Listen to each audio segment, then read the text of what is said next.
ఉచిత సేవ చేయడానికి వచ్చినప్పుడు దయచేసి ప్రజలందరూ ఇటువంటి ఉచిత సేవలు ఇవ్వలమైన ప్రభుత్వ వైపు అలాగే ఇక్కడ చీర్లవంచ గ్రామంలో ఉచితంగా వైద్య శిబిరాన్ని ఏర్పాటు చేసిన నేరెళ్ళ వంశీ శ్రీధర్ గారికి ముఖ్య కారణము ఒకటి ఉంది. నేను చిన్నప్పటి నుంచి నేను వేములవాడ మండల వాసినే. చిన్నప్పటి నుంచి నేను పెరిగిన రోజులలో వేములవాడలో మనకు ఈ వైద్య సదుపాయాలు అనేది చాలా తక్కువ ఉండే.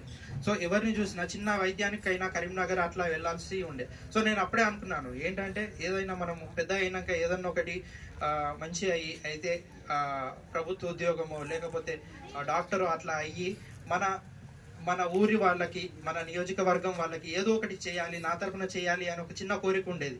అది దేవుని దయ వల్ల ఈ రోజు ఇలా నెరవేరడం, దానికి మన శ్రీనన్న గారు వచ్చి వారి ప్రోత్సాహం ఇచ్చి ఇవాళ ఇక్కడ క్యాంపు నిర్వహించేటట్టు వాళ్ళు వారి అమూల్యమైన సమయాన్ని వెచ్చించి ఇంత టైము కూర్చొని ఇంత సపోర్ట్ చేస్తున్నందుకు వారికి ధన్యవాదాలు సార్.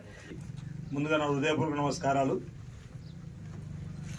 డాక్టర్ వంశీధర్ గౌడ్ గారు నేరళ వంశీధర్ గౌడ్ గారు సిరిసిల్లాలో ఒక ఆసుపత్రిని నిర్వహిస్తూనే పేద ప్రజలకు ఉచిత వైద్య శిబిరాన్ని ఏర్పాటు చేయాలని చెప్పని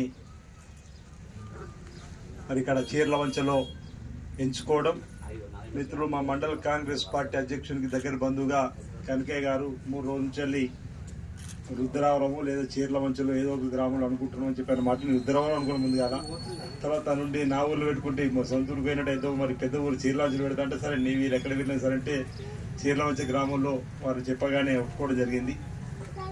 వారితో పాటు వేదిక మీద ఉన్నటువంటి గ్రామానికి సంబంధించినటువంటి పెద్దలు, వైద్య సేవల కోసం వచ్చినటువంటి మిత్రులు, సోదరిమణులు, వేములవాడ అర్బన్ మండల కాంగ్రెస్ పార్టీ నాయకత్వం తెలియపోవడం రవి నరసయ్య రాజన్ అందరికీ, మాజీ సర్పంచ్ తాజా అందరికీ పేరు పేరున పాత్రికేయ మిత్రులు కూడా నా ఉదయపూర్వక నమస్కారాన్ని సందర్భంగా తెలియజేస్తూ, సేవా భావంతో అనేక మంది ముందుకు వచ్చేటువంటి క్రమంలో అనేక కార్యక్రమాలు మనం చూస్తూనే ఉన్నాం.